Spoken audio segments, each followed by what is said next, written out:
Hello, ladies and gentlemen. We are back with another episode of ATL Falcons UK. No victory Monday. That was a very lethargic intro. I am very sorry. It's me and Mark did the show last week, and I came out of it emphatic, ready to go, thinking, you know what, we're gonna be 2 wins over the Bucks, one over the Saints. We're all good. No, we're all on the same. We're all on the same scoreline, and now the division's looking a little bit saucy. So me and Liam are going to have a little bit of back and forth. Um, we've said off the camera, there's only so many times we can repeat the same problems, so we may cut it a little bit shorter than normal. But yeah, let's see how it goes. So Liam, do you want to drop your bit of a game summary to get us started? Yeah, I mean, disappointing one, wasn't it? I think, we Mhm. were well in the game. Just errors like we said how many times this season on this podcast, how many times we made it sort of individual errors or Yeah, bad decisions that have just cost us the game ultimately. yeah, Again, like most games, there's usually something positive and there's some highlights, and we always have these highlights of somebody who's done really well, like whether it's a defensive thing or an offensive thing, it's usually somebody that's done something, but then we always have something yeah, else that just brings it back down. yeah, It kind of summarizes our season and the individual games. I think somebody in the commentary where I was watching it on Game Pass basically said the exact same thing and summed it up quite well, that the Falcons every game yeah, we do a one step forward, two steps back yeah, all game. Like we do something really good and back it up like with something really bad. Like, yeah. and we've just done that Literally, so many times this season. Like we just like Ridder is a prime example of it. Like made some brilliant throws, there's some excellent plays, then some yeah. less so. It's like consistency is just awful. The, Um, yeah, I think the worst. I think, sorry to break your flow, but I think the worst thing is some of the mistakes come from people and places that we wouldn't typically expect them to come from as well, that haven't been quite as consistent. So the ever reliables that we've had just didn't match up either. So one thing goes well and everything else buckles yeah, around it. It's just, yeah.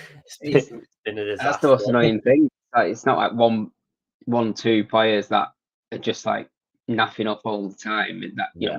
usually you can deal with that sort of thing. You probably end up Yeah, dropping yeah, them, but like this is just anybody's up for it. Like just literally. somebody's well up for just naffing everything up. Like Yeah, we've what we said all season that we had. We underutilized Pitts, and yeah, London's not really been very consistent or very good. And in this game, we Pitts, okay, he wasn't exactly like targeted all the time and amazing, but he got like 60 yards off three um, receptions and a touchdown, which is better yeah, than a lot of his previous games. And London went to town with like 175 yards, whatever it was, and like he was just excellent and completely dominant. So we yeah. think, oh well, that's two things we've been complaining about all season. So like that they're really good. Now and then the stuff that we've been saying is good all season went bad. Yeah. If we could click on both Hence sides the of the name of ball. our show this week. Oh, Thankfully, exactly. Yeah, it's yeah, surprising that he's the only thing that's been consistent for us, I would say, this season. And then the game where we needed it to be just carry on and we would have won it. That's the thing yeah. that lets us down of all things. It's a frustrating scenario, that one as well, because obviously in hindsight, yes, those points would have won us the game, but obviously the game would have panned out differently. But the issue is for me that although those points individually would have changed the game, we still had so many chances to, well, one, score points, but the D on the final drive, their final drive before we got Yeah, the ball back for that short stint, did not perform how it had performed for the rest of the game as a whole. Because overall, they were exceptional again. First quarter, no touchdowns again, so that was 10 straight quarters with no touchdown scored, and then just gone, literally gone. I know the O-line was banged up. I understand that, but even so, there was just no flow. We had nothing going for we us. just we couldn't keep moving down the field and things consistently, or stop them moving down the field really at all. No. We've not been bad against the run all season, but we let them run the ball pretty consistently with both of their backs, which again, like something that we've been good at. We decided we are going to be bad at, but then on the flip side, when we're playing against the Saints, for example, and Olave was obviously, before he went off, was absolutely dominating us and went for 100 yards, whatever it was, before he got injured. Yeah. He was somebody that we couldn't stop. We was like, now this come to this game, we couldn't stop the run game, but we stopped Mike Evans for like 8 yards. He's like one of the best receivers in the league. It's like we shut down the number one receiver, but then we can't do the other thing that we could do last week. So it's like what is why can't we make it work? Yeah, the best receiver, but then a running back that uncommentable. He's not bad, not brilliant, he's just fine. And that's been our strongest point. We'd conceded no rushing touchdowns. We'd been blocking the yards, let alone the touchdowns themselves. So it's as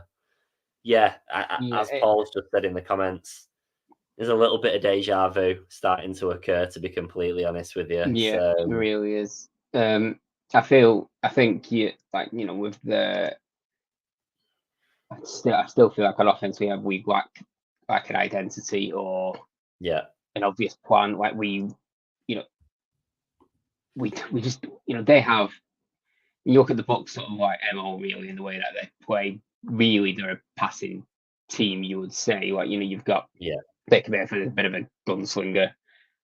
Mike Evans and Godwin are probably they're certainly in the top 3 or 4 duos in the league, if not number one. Like you could even argue that them two together is the number one receiving duo in the league. So you'd look at them and think, oh, they're a passing team. White and Chase Edmonds at running back, you'd look at them thinking they're both decent, but neither are amazing. So you think, well, they're a passing team. Then what? So why are they having 10 plus more rushing attempts than us, when we're supposed to be a rush first team with the 8th pick, who's this elite talent, with Algier, who's very good. We've got a rushing running back, certainly compared to Mayfield. Obviously, Ridder's a lot more athletic than he is. So why are we deciding that we want to be the passing team and not rushing the ball? Just run the ball. Like, do what we're supposed to be good at. Like, exactly. Well, we evidenced it for a little stint in, I think it was the 3rd quarter as well, when we got Tyler on the ball a handful of times back to back, and it was arguably one of our best drives in terms of time to yard ratio. Anyway, for some reason we just came away from our roots, and I don't want to say is it all on Smith again, but the questions are being asked all over socials. I know there's a roster problem, but there's also a utility problem occurring, isn't seems there? Silly, doesn't it? I think I was looking at stats. Like, I get Bijan. We're trying to, and we've got a bit of a duo thing, and we're trying to protect him, whatever we're trying to do, and we use him in the pass game a little bit more, which is fine. But Bijan carried the ball 10 times. White carried the ball 25 times. Bijan's supposed to be this elite talent that is the game winner for us. Why is he getting the ball 10 times, and Rashad White, who's a solid running back at most, they're giving it him 25 times? Like, I'm not saying like give it him 25 times, but no. 10 carries. Like, surely he should be averaging 15 plus every single game when he's supposed to be this top player. Like, I know we're using the passing game, but ultimately, as a running back, he's supposed to be able to run. Like, just give him the ball. Like, stop. We're almost like forcing Ridder to do things when he was supposed to be giving him the easier stuff and letting Bijan do the harder stuff, because he's the one that we trust. And that's Smith, isn't it? Like, I don't think there's anybody else who you can say that's the issue. I don't think Bijan's sitting down going, no, I don't fancy running, thanks. Like, I'm pretty sure that Smith's the one calling the shots there. And I think that's what's causing us these these losses because we're not playing to our strengths. I agree. Just to come off the back of that, just scrolling through our replies to some of our tweets, we've got Chapman, that's a good friend of the show, and not from this side of the pond, but he's living over this side of the pond, with his nice little comment. I hope the whole conversation is about Arthur Smith's coaching job, which is what I'm always reluctant to do. But in times like this, it's really, really hard to stray from it, because you could easily argue the case that we should be sat on 9, maybe 10 wins in theory. I know it seems a little bit audacious because every team could say that every single season, but that is the way it is. I think a better coach and a slightly more well drilled team would have been able to do so, because it's not a talent issue for me. No, we've got the players to play a certain style of game, and I don't want to say we'd be a predictable team, but yeah, we would.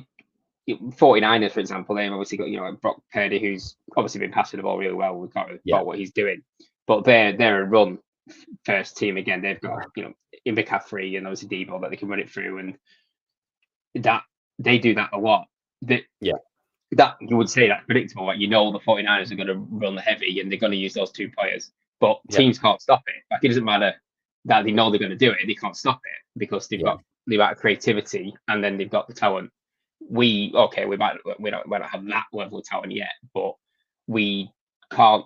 We just become predictable with that play, and then end up moving towards this gunslinging passing game with a quarterback who lacks a bit of confidence sometimes and lacks a bit of quality at times too.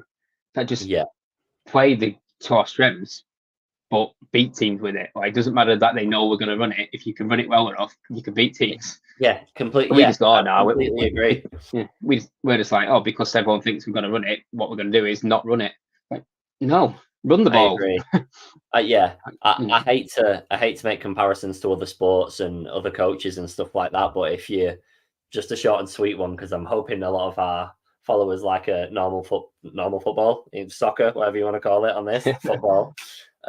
Nobody goes and play. Pep Guardiola doesn't go, oh, everybody knows how we play, let's just absolutely rip up the book and do something different. Like, people know how they play, but if you're so good at it, you can't do anything about it. Then that's the most effective tool.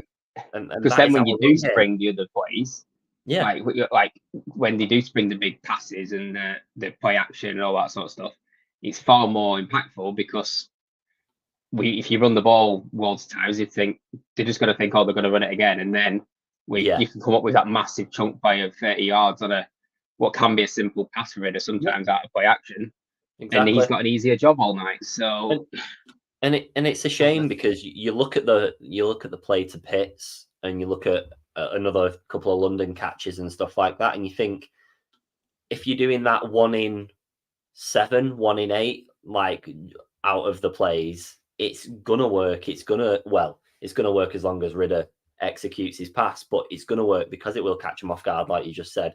Whereas we were literally playing 50-50, and we're just not capable of it. It's not just Ridder's quality. I mean, a lot of people in the comments and a lot of people on socials will say it's all down to that, but we're not putting him in the positions to succeed, are we? We're not building an environment around him to help his capabilities. He's very evidently not a terrible quarterback. Again, he pulled a rushing touchdown out that he probably shouldn't have got, to be completely honest, because when he started going backwards, I thought, not one of those. So he's got some capacity, but we're just not. He's making some mistakes, but he plays pretty. He's doing a decent job. That's the nature of things it, around it. Yeah, I was just looking at some of the stats. Quite interesting, actually. This is purely on rushing stats. I think they're all running backs that I can see. So outside of McCaffrey, which he's pretty decent, the average yards per carry, Bijan is better than everybody else inside the top 17 apart from McCaffrey, but he's only 13th in the amount of attempts that we're actually giving him. We've rushed him 169 times, but there's players like, Tony Pollard, Pacheco, Zach Moss, who you would probably say Bijan's better than. They're in the 200 plus attempts already. Why are we not running the elite talent more? And I get you, we use them in the running game and in the pass game, and we've got Algier. But if he's producing that, the second most yards per carry in the top 17 running backs, why didn't run the ball more? Yeah, exactly. And I think saying, oh, we're protecting him and this and that and the other only goes so far, because if protecting him costs you results, yeah, I mean, you can't use then him. it's not. It doesn't. It's not like beneficial. McCaffrey, everyone says he's got injury issues and he's had some bad injuries in his career. The 49ers aren't protecting McCaffrey. Workforce, still. But you think McCaffrey will get to the end of his career and be devastated he had those couple of injuries, or do you think he'll be glad that you look at all those stats and think, what a career? And Bijan, exactly. Thinking, if we carry on like this, like how much I could have done, but I wasn't used. Exactly. I don't understand. I understand. Fresh out the draft, first year, a lot of expectation on his shoulders. We had a running game last year, so he's more been able to supplement it instead of be it, if that makes sense. But even so, when he becomes your statistical best attribute, just slam it. Just do it. And every single play. Based on that, you've got, firstly, I think if you're going to get picked number 8, as a running back, you sort of deserve the expectation a little bit, because that is a high pick. And then secondly, I think he's shown that he can handle it already. Like, he's shown that he can live up to that expectation and play the way that we're expecting him to play. So let him carry on doing it. He doesn't look like he lacks confidence by any stretch. Like, that first couple of games that we watched him, where he was just doing jukes all over the place, like, he's not lacking any confidence. He'd do whatever we asked him to. Exactly. So, and that's the sad point, because he probably wouldn't say it, but there's no way he won't feel a little bit restricted, or like he could have a bigger impact on us, especially when so many of our losses have been down to a single play. It's just, I don't understand the concept. No, I just don't know. It's not being sort of seen, and we're just not playing, doing what we should be doing all the time. Like, we do it really well, and then we just go to something else. Like, we do some good run plays. You think, they're on the back foot here, and then they just go, we'll just get rid of it to do some wild throw out of nowhere. It's like, why throw it in there? Yeah. And when it goes really badly, which sometimes we've had with turnovers and things, it's like we just look silly now, because we've just been dominating in one area and then gone to something else. Like, it's almost like, I don't know if you think, do you think you're trying to be too clever? Like, I don't know if that's what it is. Yeah, no, I get your logic in it. So I just pop Ben's comment up. Kind of agree, kind of disagree, based on the fact that we kind of touched on it then, that our running game is so much more effective than the passing game, that it doesn't matter if people are aware it's coming and they think they can defend it. I think if we're that effective, then it's fine. Obviously, people aren't going to be terrified of the passing game, but Ridder's stats don't equate to no successful long throws and deep balls. He can pull them out of the bag, so give him the opportunity to do one every now and again, and that's fine. But get rid of that. Yeah, I mean, he could. That's it. They could, just load the box and think that we're going to run it every play. Mm-hmm. But if that's what teams are starting to do, that's when play action just eats teams alive, because they've got to think you run it every play. They'll load the box every play, and we just put play action in there, and Ridder's fully capable of running a play action play and making a pass to an open guy. He's not exactly like playing horrendous passing games. So that would make teams fear the pass a little bit more. What you wouldn't do is, obviously, if you wouldn't play a lot of play action if teams didn't fear your rushing game. If they didn't, but teams surely would fear our rushing game, I would imagine, with those two.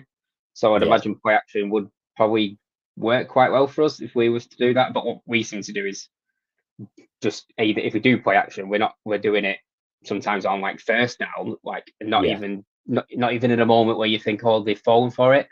And then when we don't play any play action, we just play a a pure pass, we just take on some really risky ones. Like there just doesn't seem to be any need. Like almost just trying to be a little bit special when we maybe don't have the right players to play that and the right creative minds to play that, especially with, like I don't really feel like our players are very creative under Smith.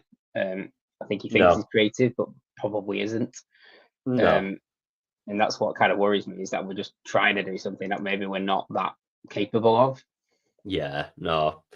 I think that's the thing. And again, it's not that we're not capable as a roster. It's more the implementation of the of the plays that doesn't look like the positive factor. Yeah, I mean, we run the ball a lot. I just don't think we're sometimes doing it in the right times with the right player.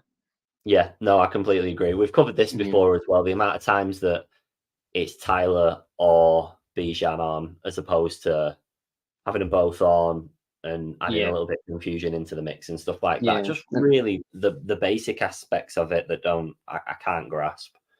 No, just run Bijan hard and then give him a break, let Algier take a few plays and put Bijan back in. Like I get we're trying to do this two-headed thing, but Bijan's supposed to be that elite talent.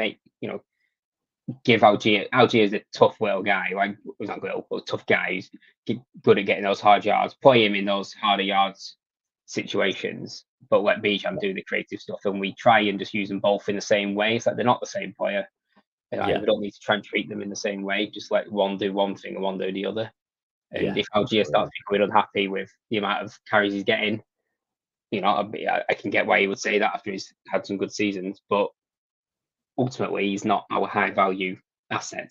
Bijan's the high value asset. So I think bigger picture as well, to be completely honest. I think if we were winning more games, you get away with players not being completely happy with the individual playing time, because if you're winning games, that's ultimately what everybody's there for. If we're comfortably pushing for playoffs, you're not going to get many players kicking off thinking, oh God, It's just when you're losing games and still not effectively utilizing the players where you get locker room problems. Without lingering on the Bucks game too much, because we could dissect it a ton, unless you've got any specific bits that we've not covered yet. I was gonna just ask for your general view on the defensive side of it, in terms of what we individuals or as a team, what you thought of it. I mean, it's hard to criticize them too much, because for 75% of the game, maybe even a little bit more, they were keeping us alive. We got the offense couldn't stay on the field, and the D kept turning the ball over as often as they could. And so it's hard to ask for too much more. But like I referred to early on in the show, that the Bucks' last drive really threw me off a little bit. I know there was some questionable official calls, which, to be fair, I've not heard as much of as I thought I'd hear. But I don't want to criticize them too much.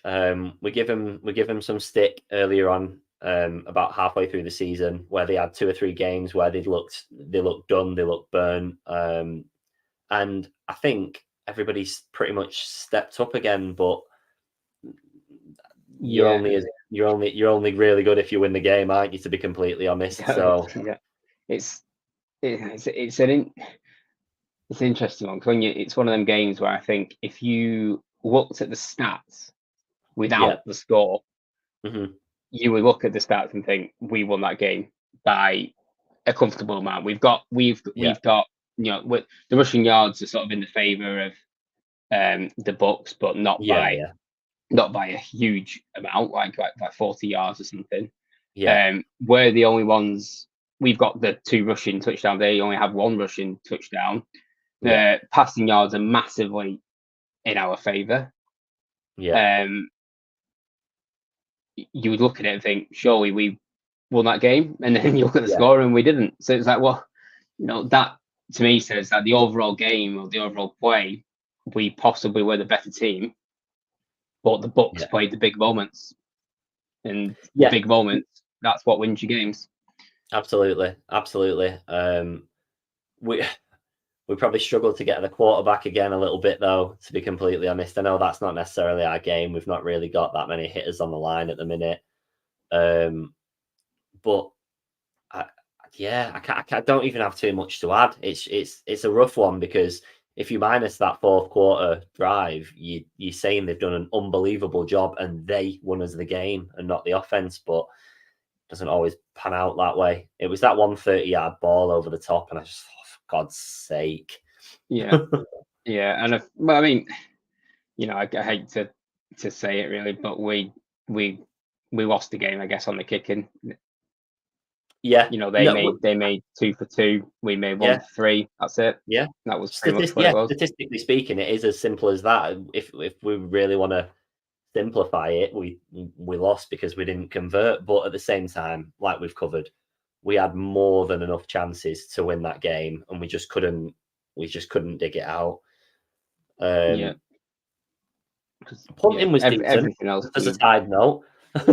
Yeah. We pinned them back quite a few times. There was quite a few 5-yarders and 8-yarders and stuff like that as starting points. So I think he put 3. I don't know how many 3 of the 4 punts inside the 20 or something like that. I think so.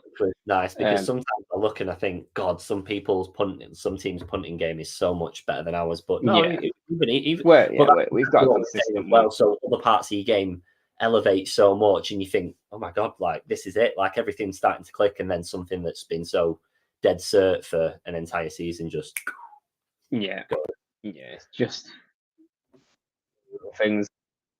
It is. Let's hover to the rest of the season then. We've got Panthers up next and 4 games remaining. Let's do a little Panthers one, even though in theory, touching every bit of wood, crossing my fingers and everything, so we don't jinx us. We should win that game. Punters are humans too, Paul. They are humans too. They're on the roster. They get paid. And they buy the jerseys. They do get paid, Paul. You won't believe it, but they do get paid for that. Decent money for kicking a ball in the sky. Yeah, I'd do it. Panthers. Overall summary. If we lose to the Panthers, I'm not coming on the show. Literally, simple as that, though. Literally, we'll laugh and joke about it, but there is no reason that we should be losing to them under any circumstances. They are in the mud, and if we do lose to them, then we don't deserve the playoffs. That is our own fault, because if you can't beat them, you're not going to beat. Well, it'd be hypothetically, it'd be the Eagles now, wouldn't it, over Cowboys? I think. Because they beat them, didn't they? Yeah. So I think it leave us with the Cowboys. The Cowboys have beat the Eagles twice now, haven't they? Yeah. Yeah. So I think it'd leave us with the Eagles in the hypothetically in the playoffs. Well, I mean,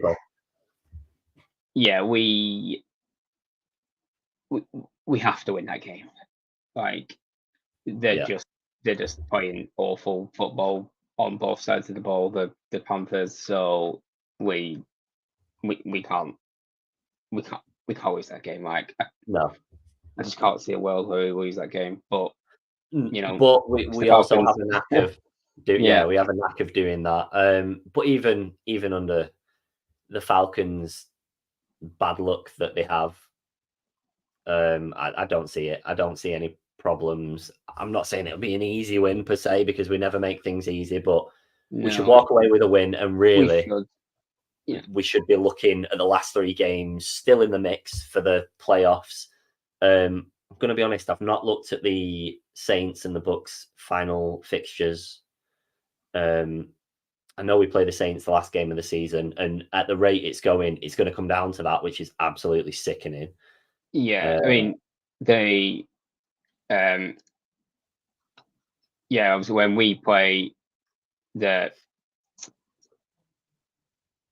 final game of the season, I imagine they play the Panthers, won't they? Yeah, they do. They also Bucks play Saints the week before that as well, which I'd not clicked onto. I don't think that's been spoke about enough, because that's extremely beneficial, because a lot of people were saying they're looking at our fixtures and thinking 2-2.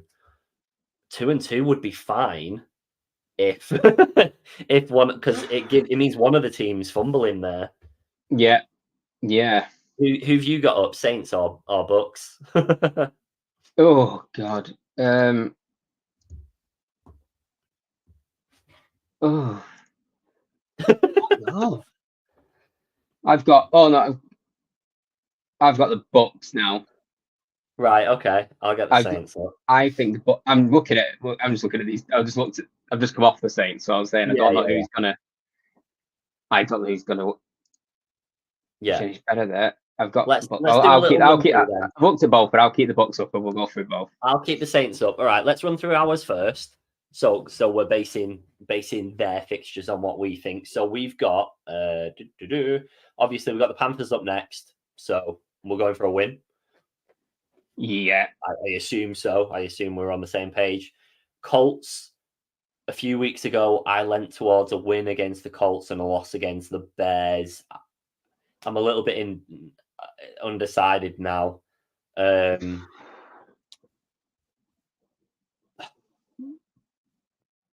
What are you leaning towards? I mean,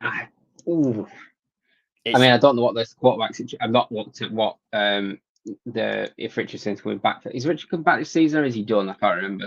I'm not too sure, if I'm completely honest.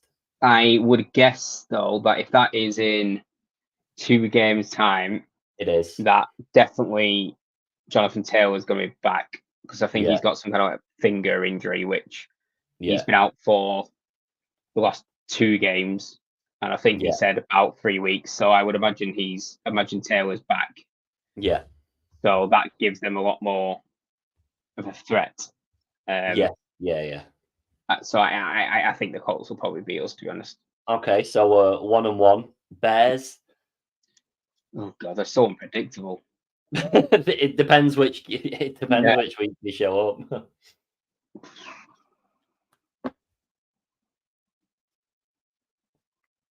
This is a big decision. It's hard because I'm basing it sort of on what if you'd asked me after the Saints game, I would have had maybe a different view. I completely agree, because I had us clean sweeping apart from the Bears, so I had win-win. For these, I had beat the Bucks, beat the Panthers, beat the Colts, lose against the Bears, beat the Saints, and then that I can't see that now. I think the Bears might beat us. Okay, so you've got us 1 and 2 going into the final game of the season against and then the Saints. I think we might win that one, which puts us at that 2 and 2. 2 and 2, leaving us 8 and 9, like Paul's just referred to there as well. Very possible. Very possible. That would be my prediction based on that. So you're calling us 8 and 9, right? Let's go through the Bucks then, if you've got them up in front of you. Yeah. So the Bucks just played us. So week 15, the Bucks are at Green Bay. Who I think that could go either way as well, because Green Bay are on the same record as us. Are they 6 and 7 still? Have they not played yet? Have they this game? They're playing tonight, is it? Oh, do they? Right, that'll be why I was going to say I didn't think I'd seen the outcome, but that makes sense. So very possibly sitting on the same 6 and 6 at the minute, and they play Giants tonight, who are 4 and 8. So they'll should beat the Giants. Yeah. So that'll be an interesting one. I'm going to say, being in Green Bay, I'm going to say that the Packers might beat the Bucks. Okay. So 0-1.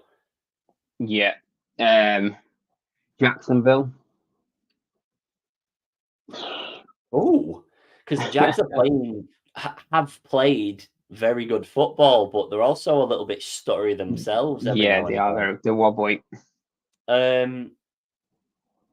Is that where's that at? That one is at home for the Bucks. Probably Bucks. Probably just. They've just lost 2 Browns, haven't they, over the weekend? So yeah, that's it. That is a tough one. That one. It's hard to call. Hard to call. And then after that, they're playing the Saints and then the Panthers. Well, they beat the Panthers.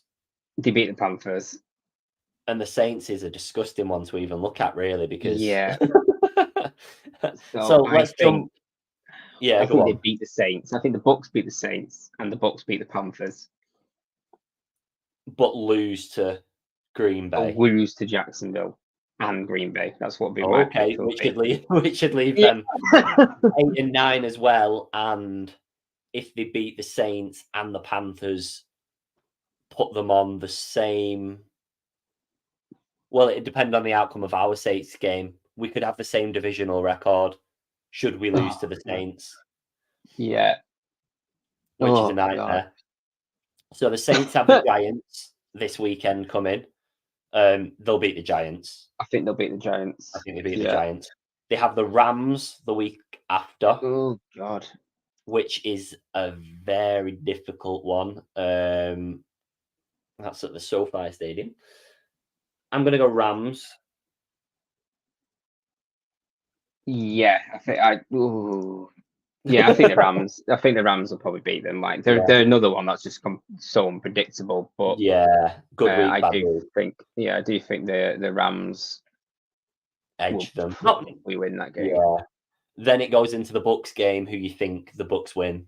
I think the Bucks win. And then you go into our game, which we've said we'd win as well. So that'd leave win the Bucks and Falcons on 8-9, and the Saints on 7-10, with the Falcons and the Bucks with the same divisional record. I think. Should we beat the Saints and the Panthers? Yeah. Then does it come down to games against each other? Which I can only assume they're top of the division now. So I can only assume they've got the better tiebreak. I can't remember what tiebreak it's come down to. Yeah. Oh, let me have a look, because that is scored or something like that. Yeah, because it's got to come down to because it's something after. Yeah. So it's. Yeah. I can't remember if it's the differential. If it's two clubs. Yeah. It's. Oh God! Right. If anybody watching live knows it, yeah. Yeah. Tie games count as over the bar. Head to head. Yeah. First. Best won lost tie percentage within the division. Which would be the same. Best won lost tie percentage in common games. Paul's just popped that up as well. So who have we played in common? Green Bay. Which we don't know, obviously. Yeah, but we're saying that the Packers would beat them, and we beat the Packers. Did we? That would be an absolutely horrendous way to not make the playoffs, hypothetically. Yeah, and it'd be the Colts. We both have played the Colts. Yeah. We played the Titans. Yep. The Lions. I'm just getting the books up in full now. Yeah, because we're playing that division. So we've played all of them. Yeah. We'll all have played them, obviously. Yeah. Wow. So that would come down to whether or not because we lost to the Lions, we beat the Packers. I think I can't remember that. They lost to the Lions as well. Then they beat the Bears. They did beat the Bears 2017 and Vikings, which we lost to, and obviously we haven't played the others yet. So this is horrible. So I don't even know where we're at now in terms of. Yeah. Obviously, there's still games to play against common opponents. Well, that must be what it's down to at the moment in time. So they must have beaten more. Yeah. Well, who? Right. So let's have a look. So we've got Titans, Texans, Colts. Right. So. Have you got theirs or ours up? I've got theirs up. So have you got what Paul's stating, and then you get ours up. So. Yeah. Let's start with Titans. We run a podcast. We should know all of these off the top of our head. Yeah, I forget everything.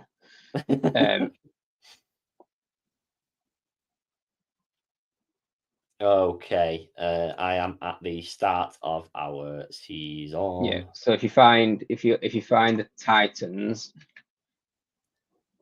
I already know Titans those beat us 28-23. Yeah. So they Yeah. the Bucks beat the Titans. So they're one up. I'll tally it Yeah. on my thumbs. Yeah. Yeah. That'll. Next up, Next up is the Texans. Texans. Why can't I remember our games? It's so embarrassing.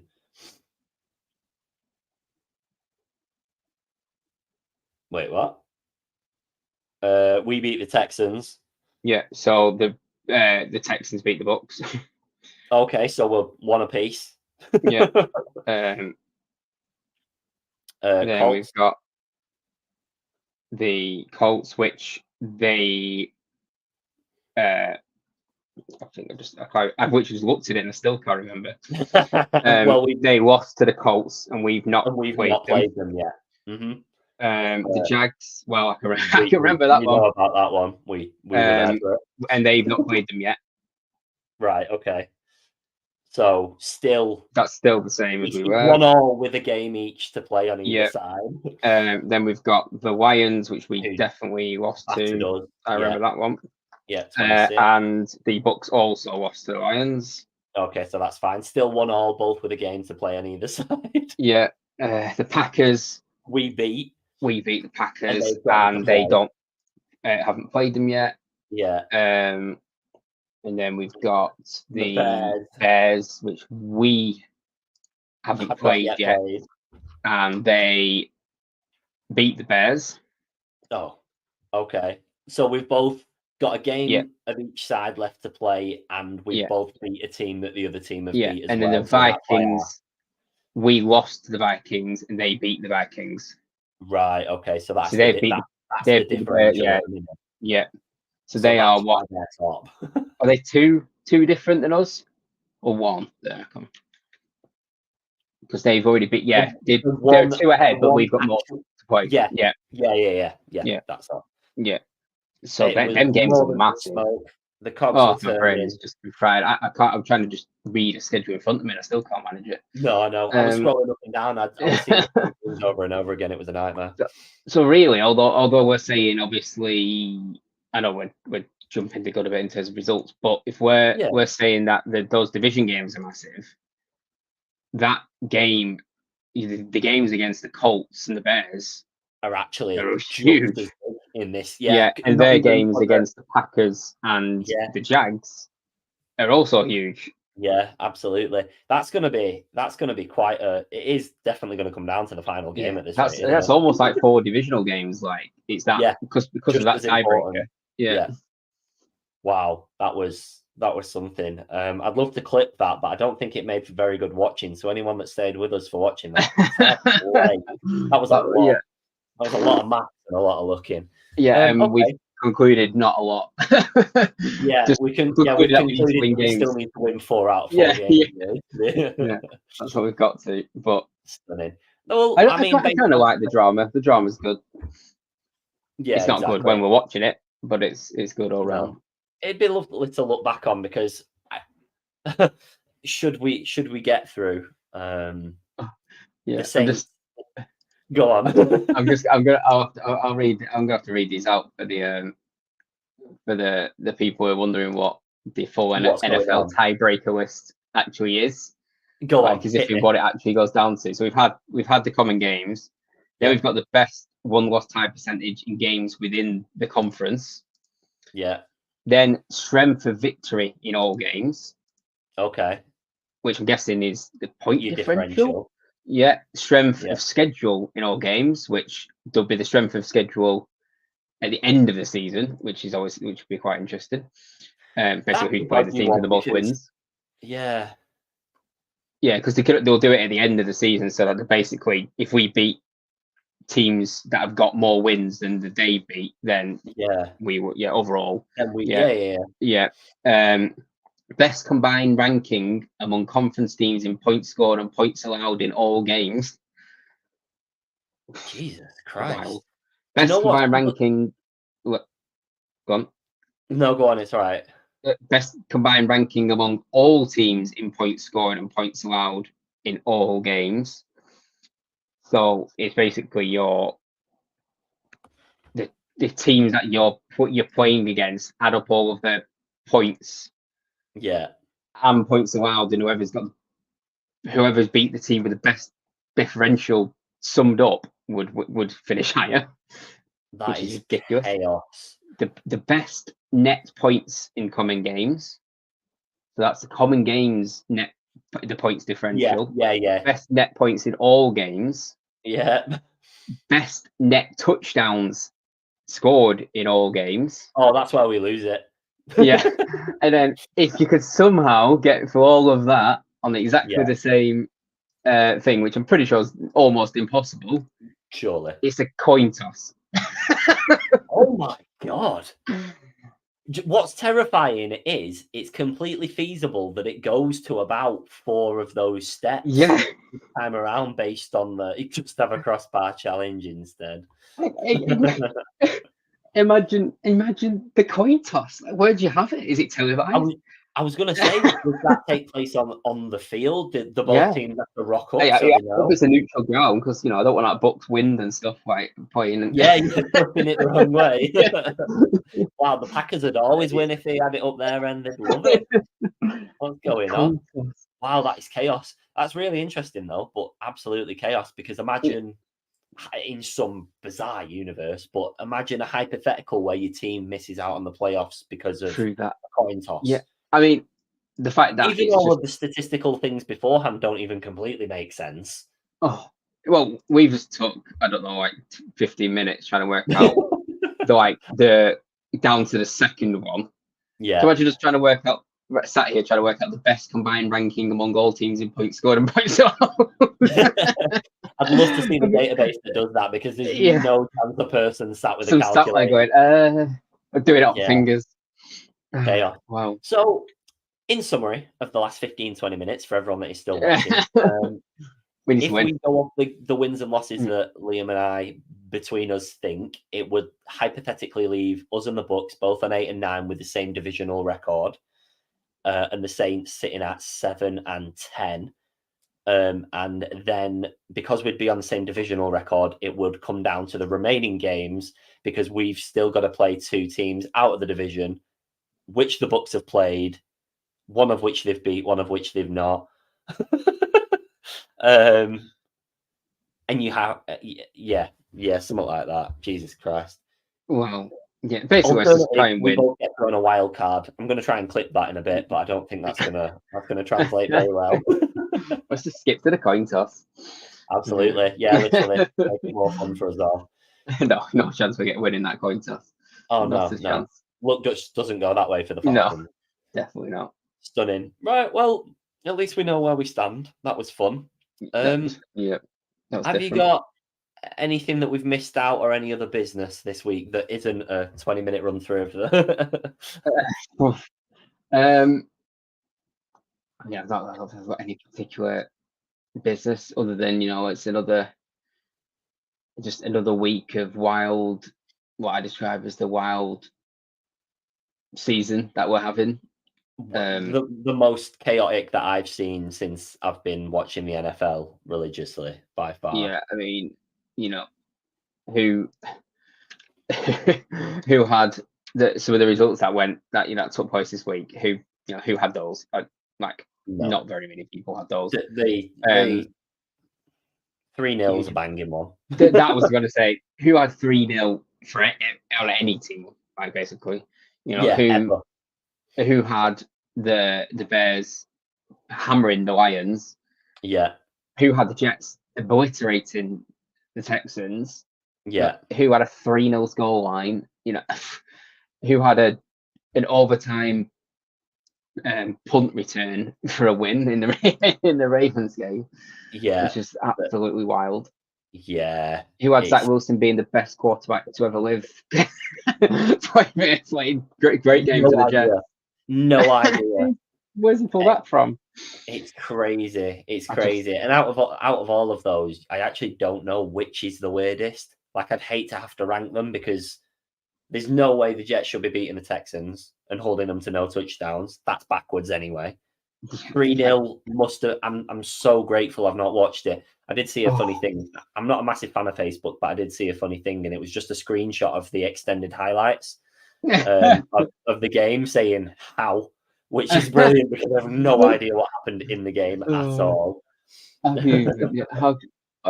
you have them? And again, the Bengals hammered the Colts with Jake Browning at quarterback, which nobody really expected.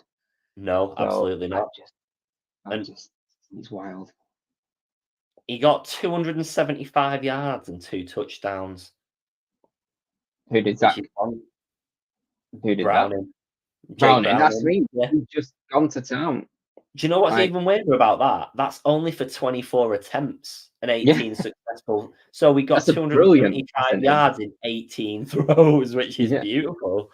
He threw a great percentage, and like that is, like the Bengals, like we're struggling obviously with Burrow, and then like obviously Browning's coming and played a blinder against the Colts, who are not a terrible team. So all of this in a season where the Dolphins drop a 70 bomb on a team as well. It's just it's not normal. It's just absolutely bonkers. I don't know who's. I know we had a discussion the other week, who's gonna win it. That's completely still out there. As much as we've predicted in terms of a logical thought process, you can't take into consideration everything that we're seeing. It doesn't make any sense at all. There's no logic. All the controversy at the end of the Chiefs game was absolutely bonkers. Because that touchdown was beautiful. And then I've never seen, or not in recent times anyway, I've not seen the coaches and players boot off with each other actively in front of during the game like that before. I saw one of the, what did he use? He used Microsoft Surfaces. They do. Just seeing the Microsoft Surface get spiked. I've seen it explode. Players were going bonkers. Mahomes, when he was leaving the pitch, tried congratulating the other players, their players and stuff, and saying this is the worst decision ever. You had Bills players doing interviews saying, don't really know what's just happened there, but win's the win. We've just got the job done, and that's all that matters. That's an acute, they lost 3 in a row now, the Chiefs. The Chiefs don't lose 3 in a row, do they? That just doesn't happen. Right. I think that's an accumulation of frustration that they're just not used to this happening. Yeah. And I don't think they can work it out, which, that's, they'll have to get used to it, because, some teams have had to deal with that a lot. Well, this is something we covered as well. Mahomes, without criticizing Mahomes because he's the best quarterback in the NFL, arguably, or is, whatever your perception of the game is. He's taken such a bumper contract that he's not helping them. He's not helping them too much now. It's a tricky one, isn't it? Because he's, I'd say yes to the money. He's got an agent who's helping, and he's ultimately he's getting paid. When you put him in the market quarterback, he's getting paid what he should be getting paid. Yeah. So then it does, any quarterback who's doing that does take away from the rest of the team. But what they're looking at is not the team's salary and cap space. They're looking at other quarterbacks and thinking, I'm better than him. Yes, yeah. I want more money than he is. So that's also comparing that. Their agents do a lot of this stuff, don't they? They're going to basically convince them that they can get them more money, and who's going to? I know they're massively wealthy anyway, and don't need it, but not many people are going to say, "Oh no, don't want the money. Thank you very much." Yeah, it's the same principle as anything else, isn't it? If you were offered a massive pay rise in your job, but it might decrease the quality of your colleagues around you, going, okay. That actually gives me a little bit of other business that was hit me. That I was thinking about. I don't know if you saw I know you don't really watch much baseball, but did you see the deal? Mil. Yeah, that Atani's just signed, which is put up there with one of the most expensive contracts in any sport and one of the highest paid players in any sport. $700 million over 10 years. I'm not balls deep in baseball. I'm not completely out of the loop, but if you'd like to contextualize it a little bit for me in terms of put it in NFL terms. I hate that phrase, but Well, put it if in you put, NFL terms. obviously we're talking about a bit of a different like when did Mahomes sign his contract? Whatever it was, I can't remember how many years ago now. It wasn't that long ago, was Probably it? 3 years ago, actually. Yeah, Mahomes signed 10 years at 500 million. He used to sign 10 years at 700 million. So Bonkers. 200 million jump on what you would describe as the best player in another sport, which is a massive leap. I think Trout, who in baseball signed a contract, I can't remember what it was. It wasn't that many years ago now. I think he signed the highest contract at that time. That was like 450 million over like 12 years, I think it was, which is huge. But compared to 700 over 10, is pushing the double, insane. isn't he? Pushing the double. Yeah, like that's crazy. It's just nuts. I can't even comprehend you actually just can't comprehend it. Like, imagine what your paycheck looks like at the end of each month. It's just unbelievable amount of money for anything really, isn't it? I mean, so I assume the 700 million's guaranteed, or is 700 million the broad contract with like 700 million's the overall value of the contract with the bonus, I think, as well. Right. They have like a bit of a strange thing in like it's not the same rules with like the dead money and all things like that, and the guarantees in the NFL is a slightly different thing that they do. But he's what, 28 years old or 29, so he's not like he's that young. He's not. Your signings from there till he's like 39, and baseball players do play for quite a while, so it's a little bit different. But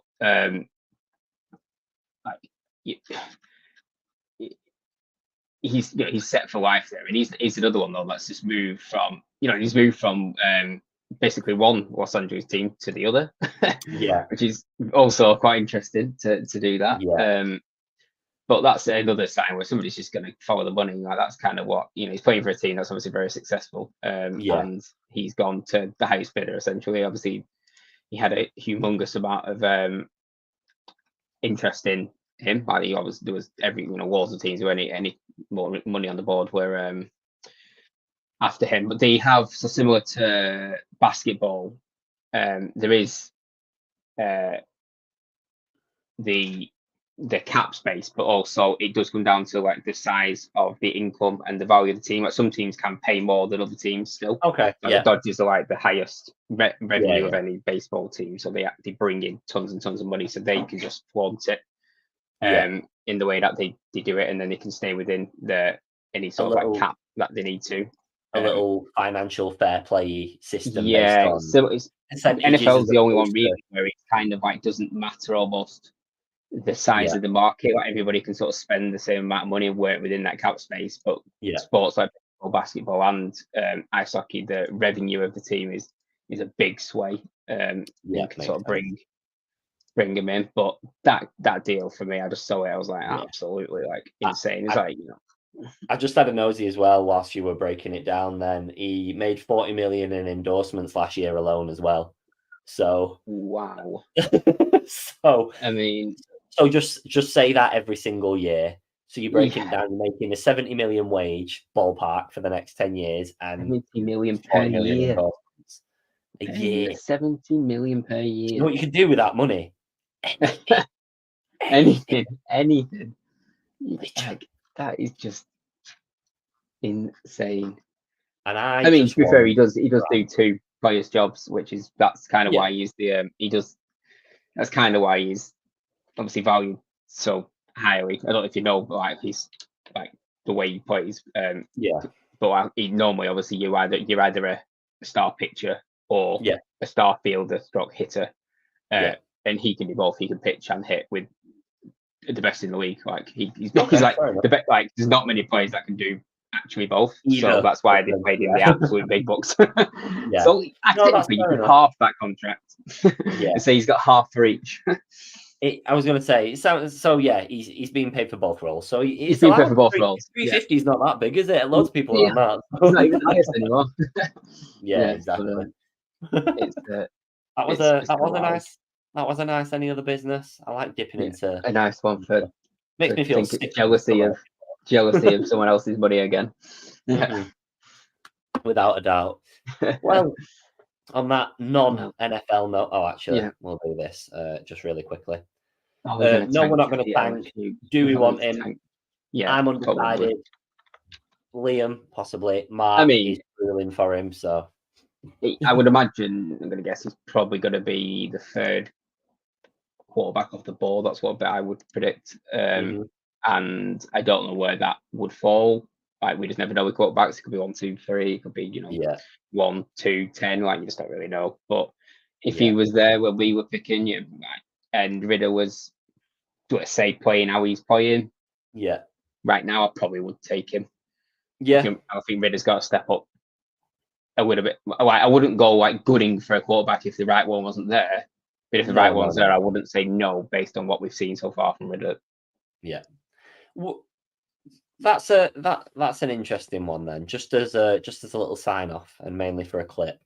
Are you more in favour of draft or acquiring from the NFL as a trade, for a quarterback?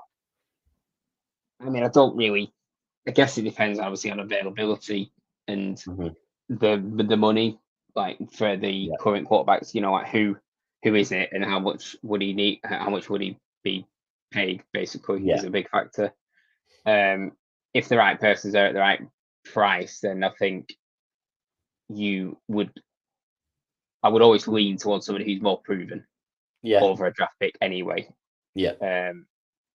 But if there's not the right person there, I wouldn't just like I know everybody's talking about Fields, but I don't get it. Yeah, I don't really get the point of it. Like if the Bears and have the number 1 pick, but if they're willing to risk that on a quarterback who's never played, I know obviously it looks like an elite talent and that's fine, but would you risking your number 1 pick on a quarterback that's never played in the league? It could be a complete bust. It's unlikely, but could be a complete bust. When you're supposed to have a guy who's very good, why would he get guy's very good?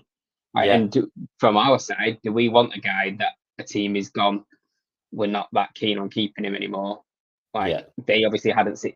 If they'd seen enough, they would go, well, we have the 1 pick, we'll use it somewhere else or trade it. There's some elite receivers around, even the in Marvin Harrison in this draft, who looks like an absolute top talent at receiver. Obviously, they've already DJ Moore, but there's definitely I think Mooney will leave, and then there's definitely room for another top receiver.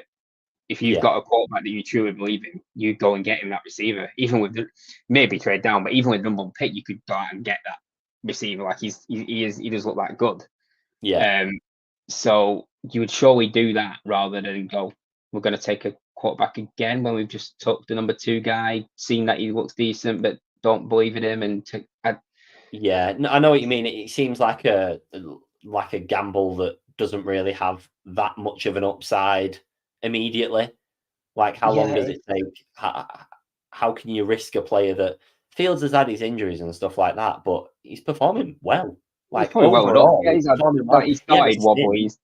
He had a stint where they were not good, but the first 2 seasons, but he's starting to.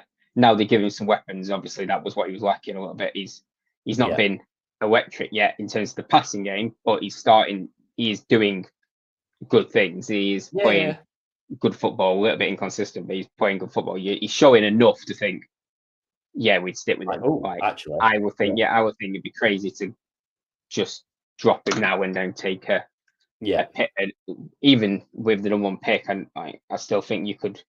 How many teams would be willing to trade up another kitty of picks for that pick, which you've already got, that they could, imagine what they could put around Fields with, talking all line and receivers, defense. You could they could build an unbelievable team around somebody that they've already got.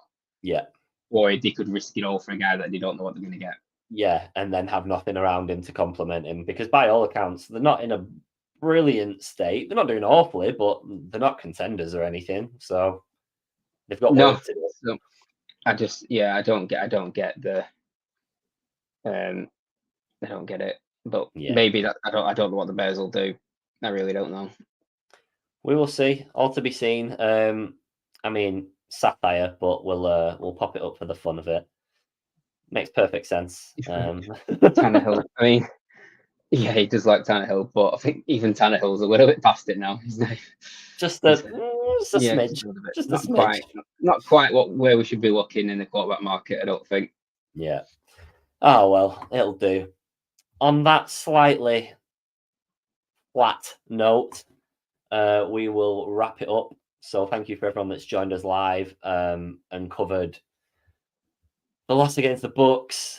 We did a proper divisional breakdown. We looked into every single team's remaining fixtures, the implications it has on the Falcons, how far down the chain it could go in terms of if us and the Bucks end up on the same wins and losses and same divisional record and then coin flips. And then a little bit of baseball contracts, because baseball contracts. If you want to talk about money, what we're here for. Yeah, maybe we're expanding. Maybe Liam's gonna franchise us. Maybe we'll talk about sports. We'll do a dedicated who's getting paid overpaid episode. It'll just become a financial account. We're gonna go into some NFL contracts and go, "Ooh, that one's horrible." Ooh, nope, doesn't work out. I can't believe they paid him that much. There's some like all line when they're getting paid like go on like 15 million in the cap space, and they're like terrible. Literally. Yeah. Or the Panthers paying 3 lots of coaching staff again. Yeah. Yeah. Oh, those ones. At least we're not doing that. Yes, exactly. Yeah. There is small silver lining. So yeah, thank you for everyone that's joined us live. Thank you for everyone that's jumped in the comments. This will be up on YouTube in full shortly if you couldn't catch the whole show, and we'll be uploading it to our podcast services. So Spotify, Apple Music, wherever Apple Podcasts. I don't know. I don't use Apple. I don't know what it is. Apple Podcasts or wherever you. I can't do that. I can't do Mark's line. I'm gonna do it. And then I thought, we need a recording of it just to play over the top. Even if I can't implement it on the screen, I'll just put a video and put it on my phone. But yes, I'll put it a little bit more eloquently than Mark. But wherever you catch the podcasts, it will be available. Thank you all for joining us. Hopefully, we will be back with a victory Monday next week with some reinforcements. Obviously, no Mark and Cal today, but you stuck by us anyway. So we will catch you all next week when hopefully the Falcons are sitting 7-7, top of the division. That'll be nice. Don't hold me to it though. Thank you all for watching, and we will catch you next time.